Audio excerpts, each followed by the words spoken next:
Hello, everyone. So today I'm talking about rewiring your brain for recovery, rewiring your brain to be happy. And it's through a series of micro practices. You might even call them micro meditations, because effectively some sort of guided practice, slowing down, resetting, allowing is a meditative exercise. It's very mindful. If I use another sort of common buzzword around health and well-being, they all kind of mean the same thing. So how can we rewire our brain using these micro practices?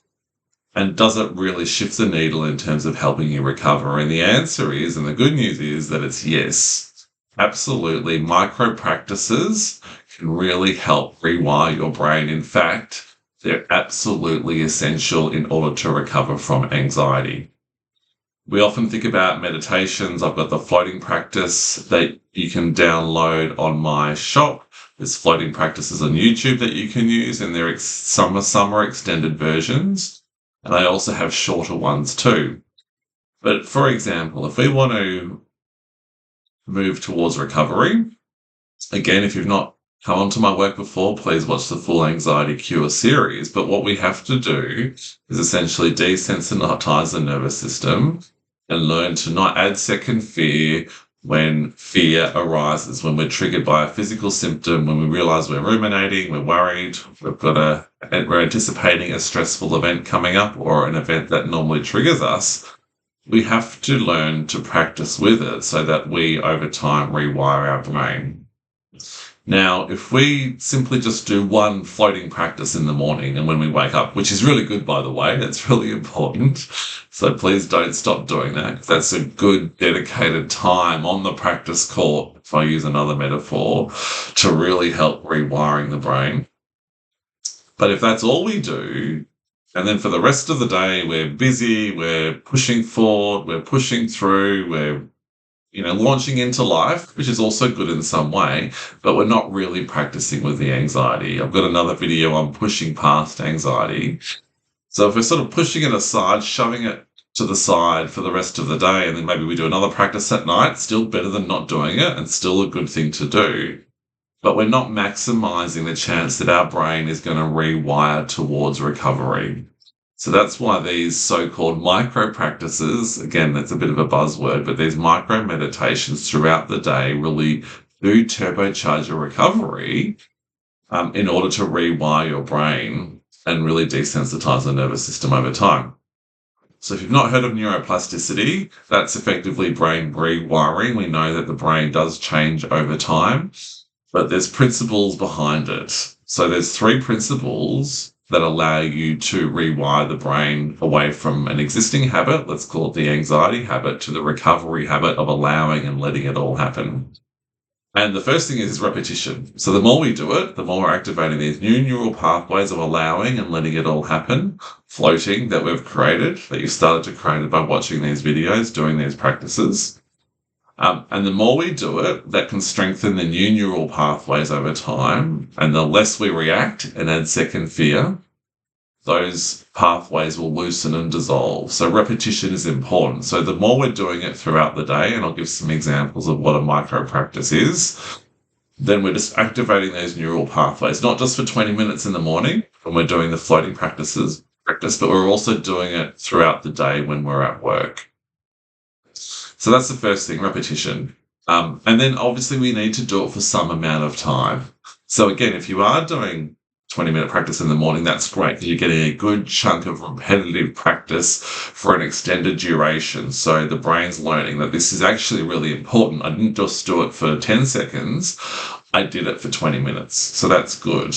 But then again, the more we do it throughout the day, just say you do it another 20 or 30 times throughout the day. And again, it might seem a lot, but when you get good at this, it becomes very easy. Any habit at the start feels hard. So if you do it another 30 times throughout the day, that's another 30 minutes of practice. Even if you just do it for a minute and reset, even if you do it for 30 seconds and reset.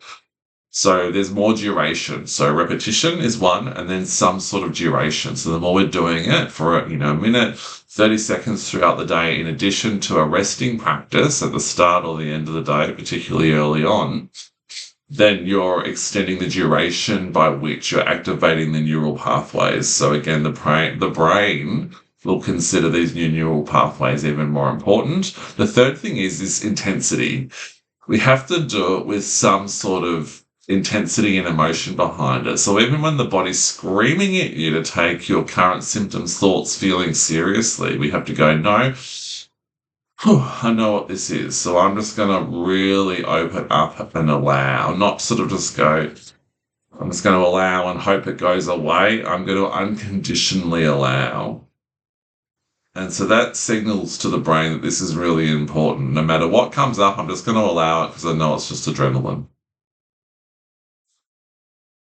So that says to the brain, again, this is important, not like, oh, gee, I hope it goes. I'm sort of going to half allow, I'm going to half go loose, I'm going to half let it all happen. The brain knows that. So we need to match the intensity by really getting as unconditional about it as we want.